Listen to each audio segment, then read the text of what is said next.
Hello guys, a very good morning to all of you. स्वागत है आप सभी का ऑनलाइन स्टडी एकेडमी में। आज डेट है 10 जुलाई 2021 और आज के डेट के जितने भी इंपॉर्टेंट करंट अफेयर्स हैं वो डिस्कस करेंगे हम इस वीडियो में। साथ ही देखेंगे जितने भी रिलेटेड इंपॉर्टेंट फैक्ट हैं और स्टैटिक जीके है। तो ये जल्दी से शुरू करते हैं।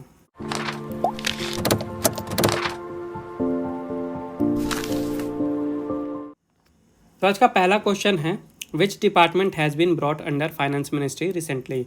हाल ही में किस विभाग को वित्त मंत्रालय के अधीन लाया गया है। तो अभी हाल ही में सेंट्रल गवर्नमेंट ने डिसीजन लिया है कि जो डिपार्टमेंट ऑफ पब्लिक इंटरप्राइजेज है इसको फाइनेंस मिनिस्ट्री यानी कि वित्त मंत्रालय के अंडर में लाया जाएगा। तो याद रखिएगा, डिपार्टमेंट ऑफ पब्लिक इंटरप्राइजेज को फाइनेंस मिनिस्ट्री के अंडर में लाया गया है। ठीक है, पहले ये जो डिपार्टमेंट था ये ministry of heavy industries and public enterprises के अंडर में आता था और अब ये वित्त मंत्रालय के अंडर में आएगा। तो टोटल अब 6 डिपार्टमेंट हो गए हैं वित्त मंत्रालय में। एक तो हो गया है डिपार्टमेंट ऑफ पब्लिक इंटरप्राइजेज, बाकी के 5 कौन से हैं? तो department of economic affairs, department of expenditure, department of revenue, department of investment and public asset management और डिपार्टमेंट ऑफ फाइनेंशियल सर्विसेज। तो टोटल 6 जो डिपार्टमेंट हैं ये अब फाइनेंस मिनिस्ट्री के अंडर में आ रहे हैं। और फाइनेंस मिनिस्ट्री की बात कर लेते हैं तो जो यूनियन मिनिस्टर हैं फाइनेंस मिनिस्ट्री की और कॉरपोरेट अफेयर्स की, ये हैं निर्मला सीतारमन जी।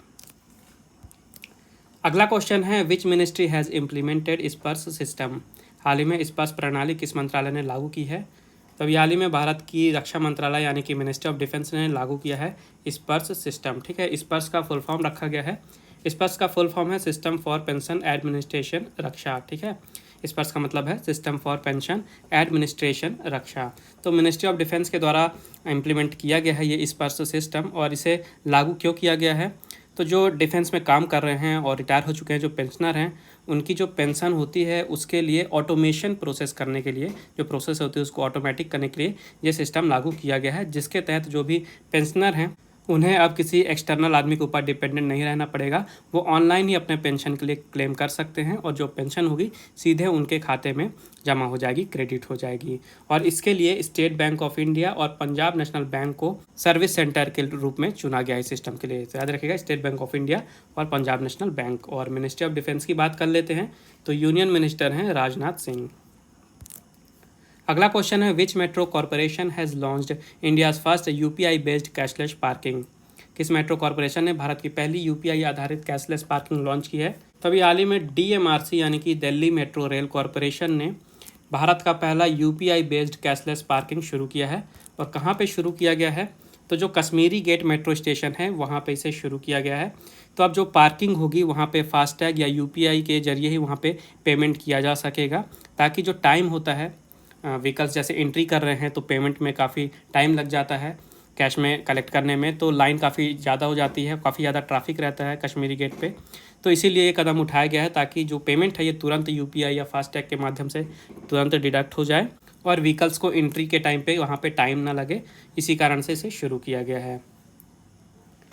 अगला क्वेश्चन है, in which state Amazon has launched its first digital kendra in India. हाल ही में अमेजन ने किस राज्य में भारत में अपना पहला डिजिटल केंद्र लॉन्च किया है? तो अभी हाल ही में अमेजन ने गुजरात में एक डिजिटल केंद्र स्थापित किया है और ये भारत में अमेजन का पहला डिजिटल केंद्र है, इसलिए ये इंपॉर्टेंट क्वेश्चन है।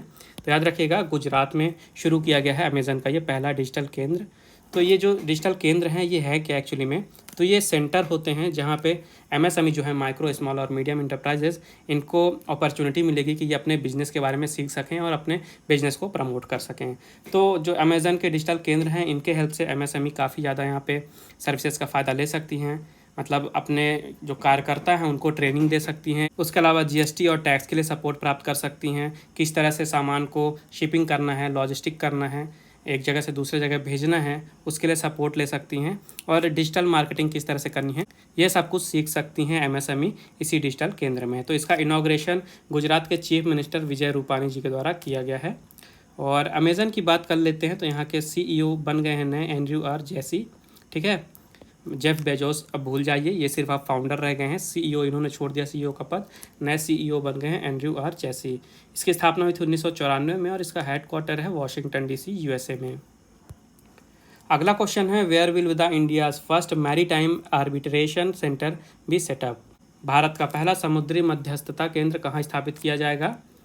तो गांधीनगर में स्थापित किया जाएगा भारत का पहला मैरीटाइम आर्बिट्रेशन सेंटर। याद रखिएगा, गांधीनगर है गुजरात में।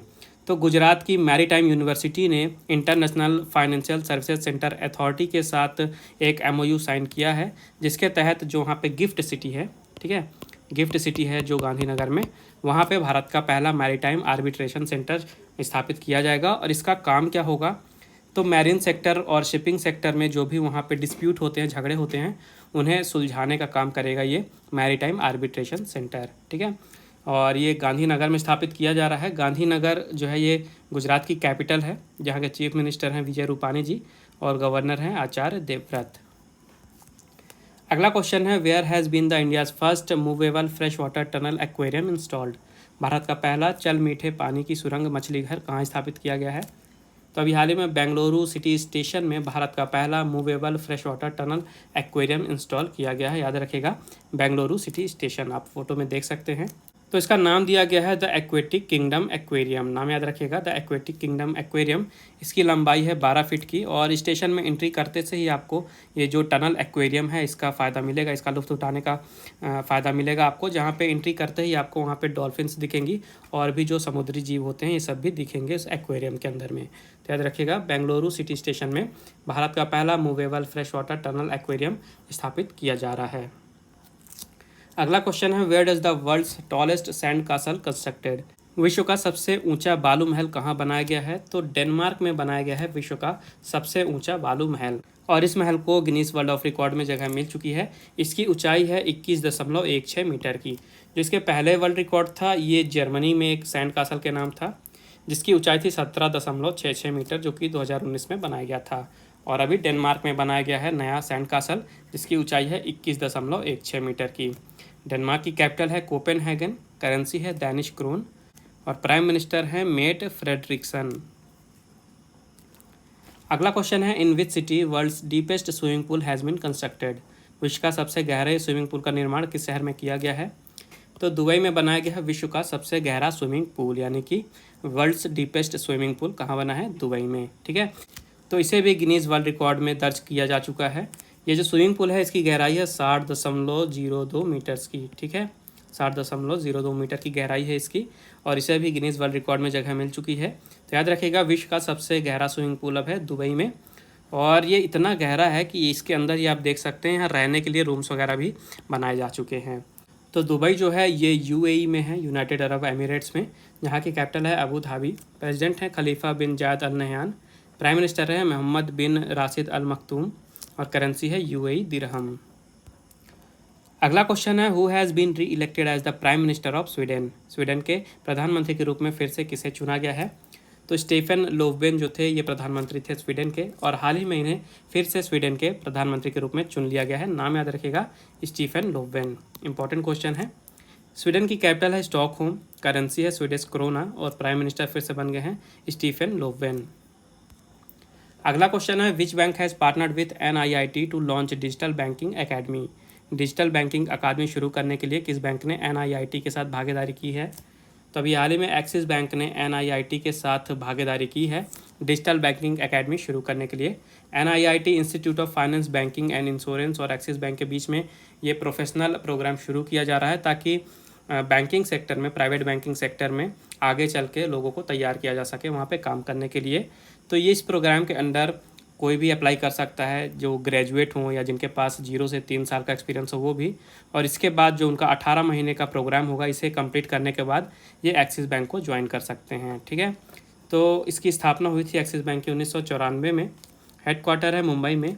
MD और CEO हैं अमिताभ चौधरी और टैगलाइन है बढ़ती का नाम जिंदगी। अगला क्वेश्चन है, what is the amount of recently approved package to boost emergency response and health care systems by government. सरकार द्वारा आपातकालीन प्रतिक्रिया और स्वास्थ्य देखभाल प्रणालियों को बढ़ावा देने के लिए हाल ही में स्वीकृत पैकेज की राशि कितनी है। तो अभी पेंडेमिक के चलते जो गवर्नमेंट है अभी रीशफलिंग हुई है। रीशफलिंग के तुरंत बाद ही गवर्नमेंट ने 23,123 करोड़ रुपए का पैकेज को अनाउंस किया है emergency response and health care systems के लिए। तो ऑप्शन नंबर 20 का राइट आंसर है 23,123 करोड़ रुपए। और ये जो अमाउंट है इसका यूज़ किया जाएगा भारत के हेल्थ सेक्टर को और भी ज़्यादा मजबूत बनाने के लिए, जिसके तहत लगभग 20,000 नए ICU बेड बनाए जाएंगे और मेडिसिन को स्टॉक करने में मदद मिलेगी। और हेल्थ मिनिस्ट्री से एक और इम्पोर्टेंट न्यूज़ बता दूं आपको। रीशफलिंग के बाद जो भारत के हेल्थ मिनिस्टर थे हर्षवर्धन जी, इनकी जगह नए हेल्थ मिनिस्टर बन गए हैं भारत के मनसुख मांडविया जी। तो ये पॉइंट याद रखिएगा, काफ़ी ज़्यादा इंपॉर्टेंट है। मनसुख मांडविया जी नए हेल्थ मिनिस्टर बन गए हैं भारत के। अगला क्वेश्चन है which country's president Jovenel Moise was assassinated at his home recently. हाल ही में किस देश के राष्ट्रपति जोवेनेल मोइस की उनके घर पर हत्या कर दी गई है।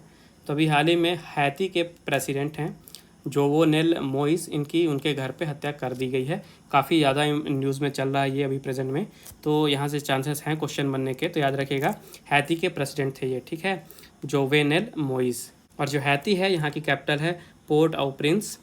प्राइम मिनिस्टर हैं यहाँ के क्लॉड जोसेफ और करेंसी है गोल्ड। और प्रेसिडेंट की हत्या कर दी गई है, तो अभी ये जो पद है ये वैकेंट है। बहुत ही जल्द नए प्रेसिडेंट भी नियुक्त किए जाएंगे। तो अब समय आज के क्विज़ का। आज के क्विज़ का क्वेश्चन है which online shopping platform has launched Shopsy app. किस ऑनलाइन शॉपिंग प्लेटफॉर्म ने शॉप्सी ऐप लॉन्च किया है। तो ये रहे आपके ऑप्शन। मेक श्योर आंसर जरूर दें कमेंट बॉक्स में। उसके अलावा अगर आपको कोई प्रॉब्लम है, कोई डाउट है या आपका कोई सजेशन है तो आप बिल्कुल मुझे कमेंट बॉक्स में बता सकते हैं। पिछले वीडियो में आपसे पूछा गया था which state government has launched chief minister Dalit empowerment programme. किस राज्य सरकार ने मुख्यमंत्री दलित सशक्तिकरण कार्यक्रम शुरू किया है। तो इसका राइट आंसर है तेलंगाना। तो ये थे आज के important current affairs. I hope आपको यूजफुल लगे होंगे। वीडियो पसंद आई है तो वीडियो को लाइक ज़रूर करें, ज़्यादा से ज़्यादा शेयर करें अपने दोस्तों के साथ और चैनल को सब्सक्राइब करना बिल्कुल ना भूलें।